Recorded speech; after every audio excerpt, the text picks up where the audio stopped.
們要趕快來關心到俄烏戰事，很久時間沒有談了，但是其實有非常多新的進度，趕快帶觀眾朋友來特別看到的是，俄烏其實現在在停火方面同樣也是破局了。俄軍現在加大他的攻勢，戰場甚至是全面升級的。烏克蘭則是崩潰，外包防空，平民現在也要捲入這一場戰爭當中了嗎？為什麼會這麼說？今天我們會持續的一起來做關心。好，本來是說好了這個復活節停火32小時期間，但是呢，雙方卻在這個時候互控你違規啊，持續的攻擊，而且呢，違規次數達到了數千次。先來看俄羅斯怎麼說的，他說軍事行動接下來不會停止，要到烏克蘭你完全接受我們的條件。烏克蘭總統則是說呢，如果烏克蘭不能融入在歐洲的安全體系裡面，那麼歐洲你也會危險了。接下來你的部分地區也會淪為俄羅斯的一部分，這是澤倫斯基針對於歐洲國家祭出的最新威脅警告。俄烏戰爭怎麼現在看起來有點像美伊戰爭，一邊打在一邊談。現在只有俄軍取得絕對性的優勢，甚至在整個烏東真的被吃下來之後，烏克蘭才可能真的接受停火嗎？那有沒有可能真的走到這一步？那普丁會出手嗎？大使怎麼看？其實我覺得普丁現在在等國際局勢的变化，等美國跟歐洲鬧得更僵。等這個國際經濟陷入大危機，然後這個歐洲也沒錢了，美國也沒錢了，然後呢，歐洲跟美國又鬧翻了，然後呢，澤倫斯基就越來越孤立，因為歐洲基本上他可以出一點錢，可是，在戰場上他沒有這種所謂的空中太空的優勢，他很難打的。歐洲並沒有這個優勢，歐洲的軍事力量給你一些戰鬥機構，可是你這個戰情指管啊，這一些系統要美國的空天部隊能夠，他要他的這個衛星系統，他要他的什麼？他這個這種衛星的通信系統啊，這才能把這場戰打下去啊。對，歐洲有這種，歐洲也靠美國啊。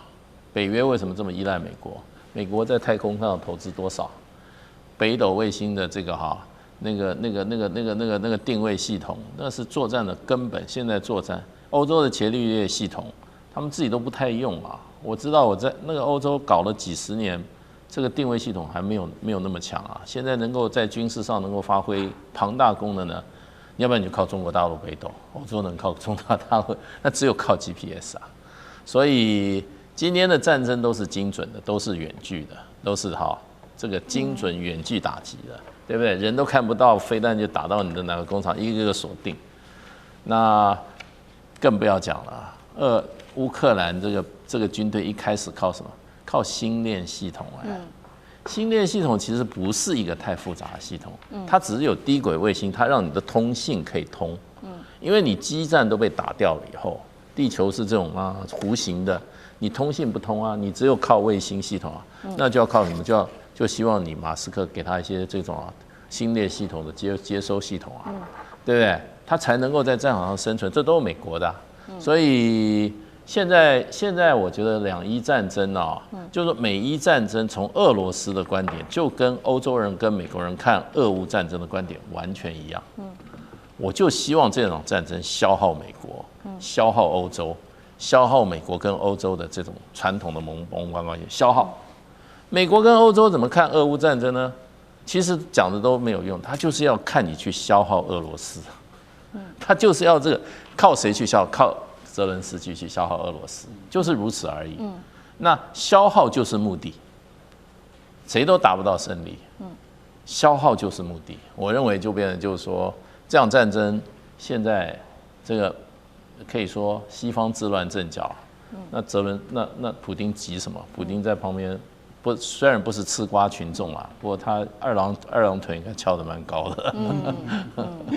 好，這一場俄烏戰爭跟這個美伊戰事看起來很像哦，都是一場比較長期的一個消耗戰。那其實呢，我們也看到在第一線戰場，現在其實他們使用的武器也開始做了很大的轉變。過去的這些大型武器啊，幾乎已經不再這麼的重用，現在是全面轉向的，就是無人機的消耗跟這種全天次的干擾，被形容視為100萬架次級別的一個戰場的消耗戰。那另外一方面，烏克蘭他現在說他的攻擊無人機機的數量已經超越俄羅斯大約30%了。他認為這是他的優勢。他現在可以說是掌握戰場嗎？等一下我們也會持續的請幹哥幫我們做關心。比較特別的是，我們也要來看到是現在有一個爭議點，就是烏克蘭現在呢開始說允許民間企業參與防空，甚至他們可以自行採購武器，建立防禦的系統來協助擊落俄羅斯的無人機，等於把國防體系給都半民營化了。意思就是說，那俄羅斯也可以去攻擊這一些企業嗎？這一些所謂本來只是做企業的，但現在變成了戰鬥單位，他們可以變成一個新的攻擊目標嗎？那平民不就一起給捲入在這場戰事裡面了嗎？城市工廠難道都變成戰場了嗎？那幹哥怎麼看？好，俄烏戰爭現在的樣貌已經快要讓現代的軍事專家認不得了。為什麼？你在戰場上，你再也看不到真正的，就是說主戰坦克跟裝甲車在路上跑，沒有這些東西了。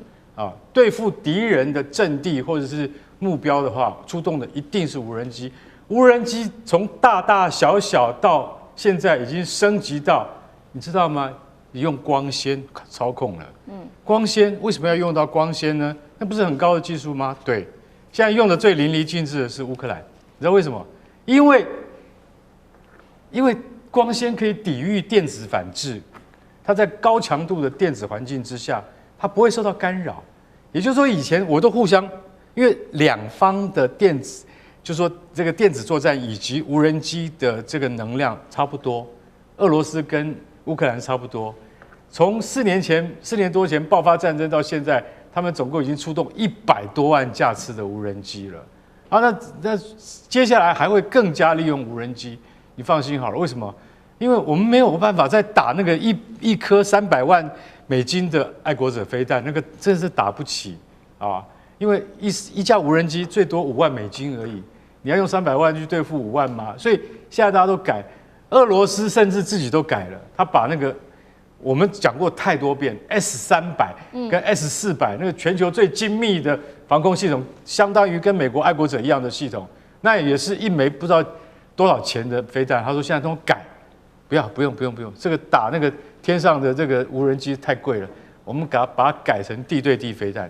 這種飛彈是要對付什麼？對付紅軍城，對付那個就是東烏克蘭的那種地對地的飛彈。而不是專門打天上的，因為那個這根本划不來了。所以戰術思想整個都在變，全世界的專家都在看。我們台灣一定要好好看一下。你去想一想，已經用到了光纖無人機了，我們的無人機才剛剛開始起步，跟對岸怎麼去比，完全比不上。所以這個戰爭還要再打下去嗎？而且烏克蘭已經弄到什麼地步？他現在已經最新的是說，讓那個大型能源公司來，你們來包什麼？包什麼工程？不是包國家的工程，是包無人機的工程。因為你們可以自己防禦自己的公司，大型的保全公司、能源公司，你們可以在自己的公司附近建立陣地。還有這樣子的，在你自己家附近可以建立陣地，然後現在還允許在你們工廠的屋頂上面架上50重型機槍，接下來以後就可以裝防空飛彈。澤倫斯基做生意已經做到這個地步了，你知道我的意思嗎？就是說，現在都已經讓民間企業來承包國防工業了。不過，你裝上了50機槍，還有你裝上了無人機以後，拜托你要告訴我們國防軍啊，你要告訴我們就是我們國防部，你不要到時候把我們自己的無人機給打下來，或把我們自己的飛機給打下來。也就是說，他們現在因為國家承擔不起。就把這個民間的力量拿來用，就是大家一起讓看看能不能再分擔一些壓力出去。所以大家要曉得，以後戰爭的樣貌完全不一樣了。但是我覺得，就算澤倫斯基做了這麼多努力，可是這個消耗再下去的話，不管北約或是美國都受不了。澤倫斯基恐怕自己一定會先垮台。好，所以剛剛幹哥也特別提到這個國防的工業直接外包給一般的企業，那会不會也讓這些企業變成接下來這個俄羅斯攻打的可以合理解釋的一個攻打的目標？尚志哥又怎麼看？2026年其實烏克蘭有提出他們的預算需要1350億的歐元，但是到2月11號，在整個歐洲議會才初通過，只給900 900億哦，其中600億就是拿來做軍事，300億是烏克蘭自己的這個運作。美國給多少呢？美國現在只國會通過給他們1年4億美元而已，其他的現在都沒有看到。澤倫斯基其實2025年東跑西跑到處要錢，其實都美國沒有承諾，川普沒有給。好，現在有900億，只用600億來買軍事。首先第一件事情就是說，先前美國包括愛國者飛彈也都不給了，防空對烏克蘭太重要了，所以他必須要採購愛國者美國之外的新的防空系統，這第一個，所以他開始在找看有沒有別的嘍。第二個部分，好，歐洲那麼多國家要給他900億，這600億的這個軍事預算當中，你說過去錢都給烏克蘭，烏克蘭是研發，但是他現在看苗頭不太對，因為主要是法國、德國、英國這些給錢的時候，他乾脆把這個錢直接給這些民間的軍事公司嘛，所以這種東西，因為600億不是都給你啊，你要提計劃，你要做什麼東西，你才能夠拿得到這些歐洲議會的錢。所以他很聰明，我覺得真的是很賊的。所以我現在防空外包給你們這些公司，他要做的是不是就是跟歐洲的企業，尤其是這些工業製造業緊密合作？他就是沒辦法，他就往下伸。那麼第三點，主要也就是說，最近我們看到，其實，在歐洲一些防空的這些服務公司 ，Karmin Sky， 它這個85%的防禦力，甚至還有保全公司也很厲害，在打無人機，看起來好像真的可以用哦。